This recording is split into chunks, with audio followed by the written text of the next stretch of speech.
Bentuk-bentuk pelanggaran HAM yang sering terjadi di lingkungan sekolah yaitu intoleransi, diskriminatif, kekerasan fisik dan psikis, pelecehan seksual, perusakan lingkungan, perusakan fasilitas sekolah, dan pengabaian terhadap kesetaraan hak-hak anak perempuan.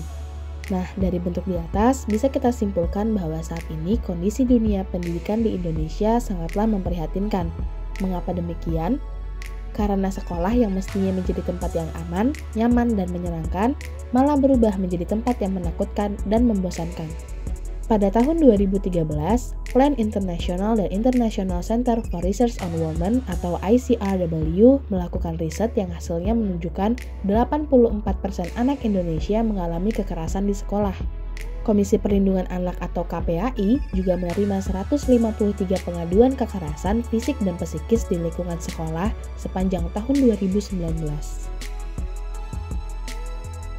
Nah, sebelum melanjutkan pembahasan, mari kita lihat sebenarnya apa itu pelanggaran HAM.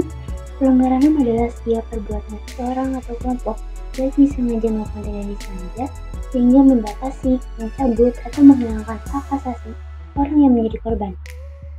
Sehingga ada beberapa faktor yang menjadi pemicu munculnya beragam bentuk pelanggaran HAM di sekolah, yang dibagi ke dalam dua faktor, yaitu pertama, faktor internal sekolah, berupa adanya kebijakan sekolah yang tak sesuai dengan nilai-nilai dasar atau prinsip-prinsip HAM, tenaga kependidikan yang tidak profesional dan tidak bertanggung jawab, tenaga kependidikan yang bermasalah, anak didik yang bermasalah, dan pola pembelajaran. Yang kedua adalah faktor eksternal yang berasal dari luar sekolah, yaitu provokasi alumni sekolah, pornografi, narkoba, dan media elektronik seperti gadget, smartphone, tayangan televisi, dan juga internet. Dari berbagai bentuk pelanggaran yang terjadi, muncul berbagai solusi dari lembaga pemerintahan.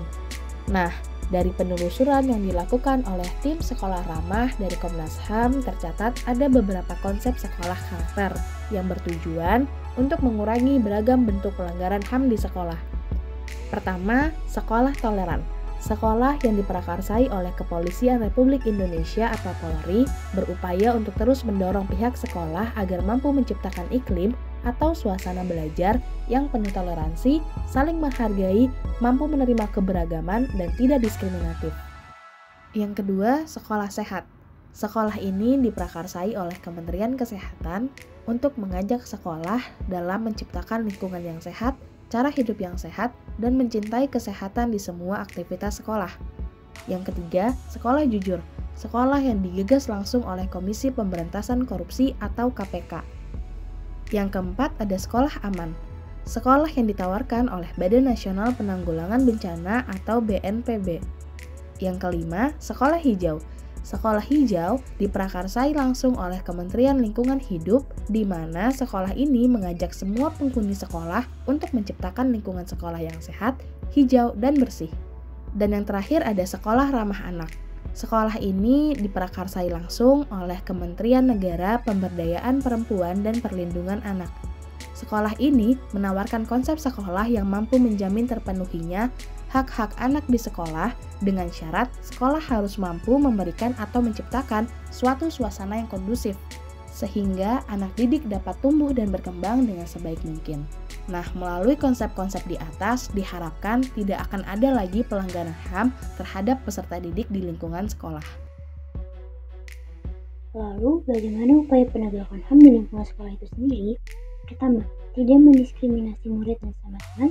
Kedua, mentaati tata tertib yang berlaku di sekolah. 3. Menghormati teman serta guru dengan agama yang berbeda. 4. Tidak menghina teman karena apapun, termasuk kondisi sosial dan perbedaan fisik yang dimilikinya. 5. Tidak melakukan perundungan baik secara fisik maupun verbal kepada teman. Dan yang terakhir, menghormati pendapat orang lain dan tidak memaksakan kehendak diri sendiri.